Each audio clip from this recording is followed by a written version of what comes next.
I still remember that afternoon as clearly as if it happened yesterday.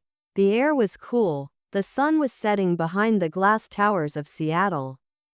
And for the first time in months I had a few quiet hours to myself.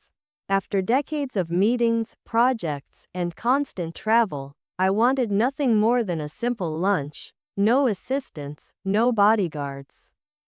No board members, just a moment to feel like an ordinary person again.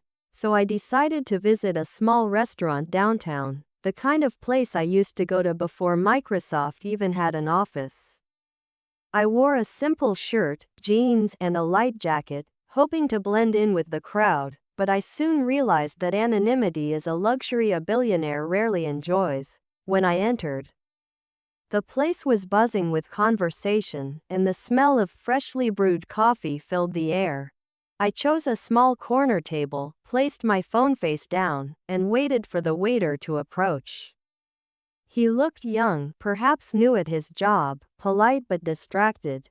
"Good afternoon, sir. Can I take your order?" he asked, without a hint of recognition. I smiled and said, "Sure. I'll have a sandwich and a black coffee, please." He nodded and hurried away, and for the next few minutes I sat quietly watching people, college students discussing projects, an elderly couple sharing dessert, and a few office workers lost in their phones. For once, I felt peaceful, detached from the chaos of business and technology. But peace has a way of ending suddenly. Especially when the universe wants to remind you of something you've forgotten. After 15 minutes, my order hadn't arrived. I didn't mind at first, restaurants get busy, but when I noticed that tables seated after me were already eating, I gently waved the waiter over. "Excuse me," I said softly. "Just checking if my order is on the way."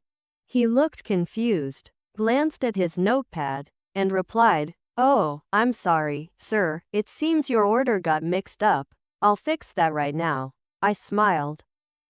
"No problem, take your time." Another 15 minutes passed. Still nothing. I could see the waiter moving from one table to another, occasionally glancing at me but never stopping by. At one point, another customer, a man in a suit, walked in, shook hands with the manager, and within minutes was served the very meal I had ordered. I didn't want to cause a scene, so I just sat there, sipping water and reminding myself that patience was a skill I once had in abundance. But after nearly 40 minutes, my patience started to thin.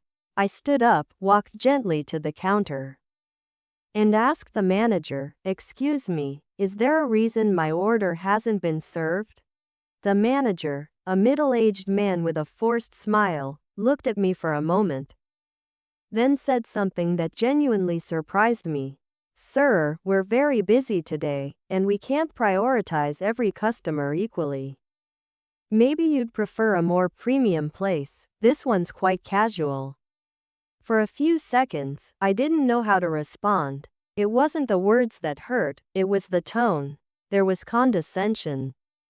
An assumption that I didn't belong there, perhaps because of how simply I was dressed. I took a breath, nodded slowly, and said, "I understand. Thank you for your honesty." And then, as I turned to leave, he added under his breath, "Some people think they can get special treatment anywhere." At that moment, I realized I had two choices: reveal who I was and embarrass him publicly, or walk away quietly and let the lesson unfold on its own. I chose silence, walked out of the restaurant, and sat in my car for a moment, reflecting.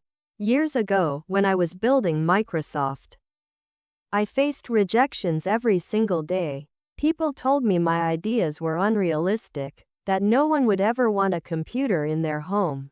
Yet I never let anger drive my actions. Humility was my shield, patience my compass. But somewhere along the way, as success built walls around me, I had forgotten how to be invisible, how to let life teach me lessons without using my name as protection.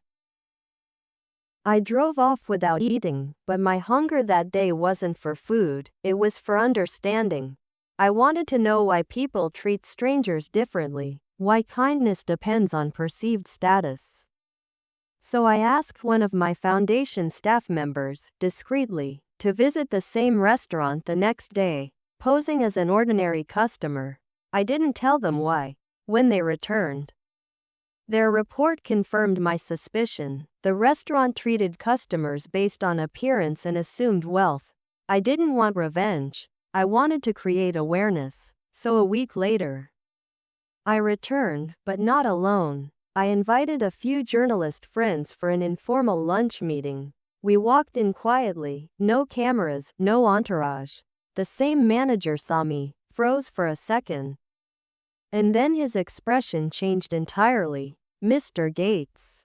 Welcome, sir. We are honored to have you," he exclaimed loudly enough for the entire restaurant to hear. He rushed to clear a special table, offered the best menu items, and personally took my order. I smiled politely but said nothing. As we ate, I could feel eyes on us, people whispering, taking discreet photos. Halfway through the meal, the manager came over and said, "Sir, I hope everything is satisfactory. We'll make sure you always get special treatment here." I looked at him and said quietly, "That's very kind of you. But last week, when I wasn't Bill Gates to you, you asked me to leave." His face turned pale, his lips trembled, and the entire restaurant fell silent. He stuttered, I'm so sorry, sir. I didn't recognize you." I leaned back, looked him in the eye, and replied, "That's exactly the problem. You shouldn't have to recognize someone to treat them with respect." The journalists at my table understood the message immediately. They didn't publish a scandal, because that wasn't the point. The story wasn't about a manager making a mistake. It was about how often we all do. How often we look at someone and decide their worth within seconds. I finished my meal, paid the bill like any other customer, and as I left, I turned once more to the manager and said, "I hope from now on, everyone who walks in here gets the same treatment I did today, not because of their name, but because they deserve basic kindness." He nodded, tears in his eyes, and said, "Thank you, sir. You've taught me something I'll never forget." I smiled and walked out, not as Bill Gates the billionaire, but as Bill the student, still learning from the simplest moments of life. It creates an invisible barrier between you and the rest of the world. People see your money before they see your humanity. They hear your name before they hear your words. And sometimes, you start believing the illusion yourself. You begin to expect doors to open automatically, service to be instant, praise to be constant. But the truth is, the higher you rise, the more important it becomes to stay grounded. Humility isn't about pretending you're poor. It's about remembering that value isn't measured in dollars but in decency. I've been to dinners with presidents, sat beside Nobel laureates, spoken at world summits, but some of the most powerful lessons I've ever learned came from ordinary people in ordinary places. That day at the restaurant, I realized that humility is not something you own once, it's something you must practice every single day, especially when the world tells you you're above it. The following month, I quietly donated funds to a local hospitality school to create a Respect in Service program, teaching young staff how to treat every customer with dignity, regardless of wealth, race, or appearance. I didn't attach my name to it. The joy came not from publicity, but from knowing that one uncomfortable afternoon had led to a ripple of kindness. Sometimes life doesn't give you warning before teaching you a lesson. It simply hands you a mirror in the form of an unexpected moment, and it's up to you to look closely. That restaurant incident became that mirror for me. And though people still ask, "Why didn't you just tell them who you were?" my answer remains simple, because if I had, I would have missed the lesson hidden inside that humiliation. We often think respect is something owed to us once we achieve success, but real respect is the one we give, not the one we demand. Being asked to leave a restaurant reminded me that even a billionaire can be invisible when he removes the armor of fame, and sometimes invisibility is the greatest blessing. It shows you who you are without the world's applause.